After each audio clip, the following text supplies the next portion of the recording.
Hi friends, ಎಲ್ಲರಿಗೂ ನಮಸ್ಕಾರ. ಸರ್ಸು ಅಡುಗೆ ಚಾನಲ್ಗೆ ಸ್ವಾಗತ. ಫಸ್ಟ್ ಟೈಮ್ ನಮ್ಮ ವಿಡಿಯೋ ನೋಡುತ್ತಿದ್ದರೆ ಪ್ಲೀಸ್ ಸಬ್ಸ್ಕ್ರೈಬ್ ಮಾಡಿಕೊಳ್ಳಿ. ಇವತ್ತು ನಾನು ಸಿಂಪಲ್ಲಾಗಿ ತುಂಬ ರುಚಿಯಾದ ರೈಸನ್ನು ಯಾವ ರೀತಿ ಮಾಡೋದಂತ ತೋರಿಸ್ಕೊಡ್ತೀನಿ. ಮೊದಲಿಗೆ ನಾನಿಲ್ಲಿ ಒಂದು ಪಾತ್ರೆಗೆ 2 ರಿಂದ 3 ಟೇಬಲ್ ಸ್ಪೂನ್ ಆಗಷ್ಟು ಎಣ್ಣೆಯನ್ನು ಹಾಕ್ಕೊಂಡೇನಿ. ಅದಕ್ಕೆ ನಾನಿವಾಗ ಅರ್ಧ ಟೇಬಲ್ ಸ್ಪೂನ್ ಆಗಷ್ಟು ಸಾಸಿವೆ, ಅರ್ಧ ಟೇಬಲ್ ಸ್ಪೂನ್ ಆಗಷ್ಟು ಜೀರಿಗೆ,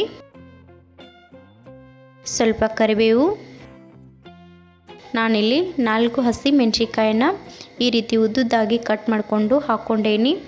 ನೀವು ಬೇಕಿದ್ದರೆ ಚಿಕ್ಕ ಚಿಕ್ಕ ಪೀಸ್ಗಳನ್ನಾಗಿ ಮಾಡಿಕೊಂಡು ಹಾಕಿಕೊಳ್ಳಬಹುದು. ಇವಾಗ ಇದನ್ನು ಸ್ವಲ್ಪ ಫ್ರೈ ಮಾಡ್ಕೊಳ್ಳೋಣ. ನೋಡಿ, ನಾನಿಲ್ಲಿ ಒಂದು ದೊಡ್ಡ ಸೈಜ್ ಈರುಳ್ಳಿಯನ್ನು ಈ ರೀತಿ ಉದ್ದುದ್ದಾಗಿ ಕಟ್ ಮಾಡಿಕೊಂಡು ಹಾಕ್ಕೊಂಡೇನಿ.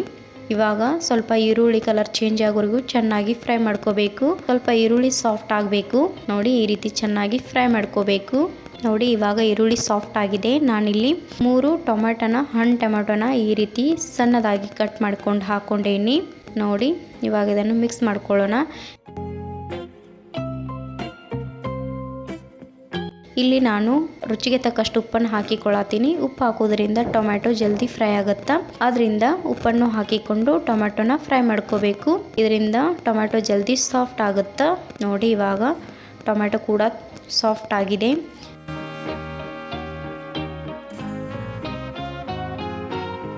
ಇವಾಗ ನಾನಿಲ್ಲಿ ಇದಕ್ಕೆ ಮಸಾಲೆ ಪದಾರ್ಥಗಳನ್ನು ಹಾಕಿಕೊಳ್ಳತ್ತೀನಿ. ನಾನಿಲ್ಲಿ 1 ಟೇಬಲ್ ಸ್ಪೂನ್ ಆಗಷ್ಟು ಚಿಲ್ಲಿ ಪೌಡರ್, ಅರ್ಧ table spoon ಆಗಷ್ಟು garam masala, 1 table spoon ಆಗಷ್ಟು ಧನಿಯಾ ಪೌಡರ್, 1/2 ಟೀ ಸ್ಪೂನ್ ಆಗಷ್ಟು ಅರಿಶಿನ ಪೌಡರ್ನ ಹಾಕೊಳ್ಳತ್ತೀನಿ.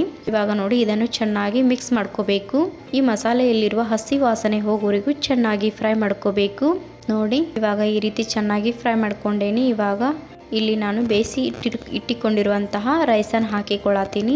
ನೋಡಿ, ಇವಾಗ ರೈಸ್ ಹಾಕ್ಕೊಂಡೇನಿ. ಇವಾಗ ಇದನ್ನು ಚೆನ್ನಾಗಿ ಮಿಕ್ಸ್ ಮಾಡ್ಕೋಬೇಕು. ನಾನಿಲ್ಲಿ ಲಾಸ್ಟಿಗೆ ಕೊತ್ತಂಬರಿ ಕೂಡ ಹಾಕೊಳ್ಳತ್ತೀನಿ. ಇವಾಗ ಇದನ್ನು ಎಲ್ಲವನ್ನು ಚೆನ್ನಾಗಿ ಮಿಕ್ಸ್ ಮಾಡ್ಕೋಬೇಕು. ನೋಡಿ, ಈ ರೀತಿ ಚೆನ್ನಾಗಿ ಮಿಕ್ಸ್ ಮಾಡ್ಕೊಳ್ಳಿ.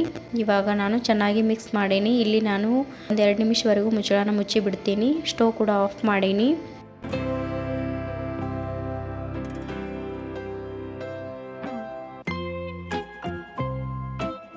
ನೋಡಿ, ಇವಾಗ ಎಷ್ಟು ಚೆನ್ನಾಗಿ ಬಂದಿದೆ ರೈಸ್ ಕೂಡ. ನಾನಿಲ್ಲಿ ರೈಸನ್ನು ಸ್ವಲ್ಪ ಮಿದು ಮಾಡ್ಕೊಂಡೇನಿ. ನೀವು ಬೇಕಿದ್ರೆ ಉದುರಾಗಿ ಮಾಡಿಕೊಳ್ಳಿ. ನೋಡಿ, ಎಷ್ಟು ಚೆನ್ನಾಗಿ ಬಂದಿದೆ ರೈಸು. ನೋಡ್ಲಿಕ್ಕೂ ಕೂಡ ಕಲರ್ಫುಲ್ ಆಗಿದೆ, ತಿನ್ಲಿಕ್ಕೂ ಕೂಡ ಅಷ್ಟೇ ಚೆನ್ನಾಗಿದೆ. ನೀವು ಕೂಡ ಒಂದ್ಸಲ ಈ ರೀತಿ ನಿಮ್ಮ ಮನೆಯಲ್ಲಿ ಮಾಡಿ ನೋಡಿ, ಖಂಡಿತವಾಗಿಯೂ ತುಂಬಾ ಇಷ್ಟಪಡುತ್ತೀರಿ. ಇದನ್ನು ಚಿಕ್ಕವರಿಂದ ದೊಡ್ಡವರೆಗೂ ತುಂಬಾ ಇಷ್ಟಪಟ್ಟು ತಿಂತಾರೆ. ನೀವು ಕೂಡ ಒಂದ್ಸಲ ಟ್ರೈ ಮಾಡಿ ನೋಡಿ.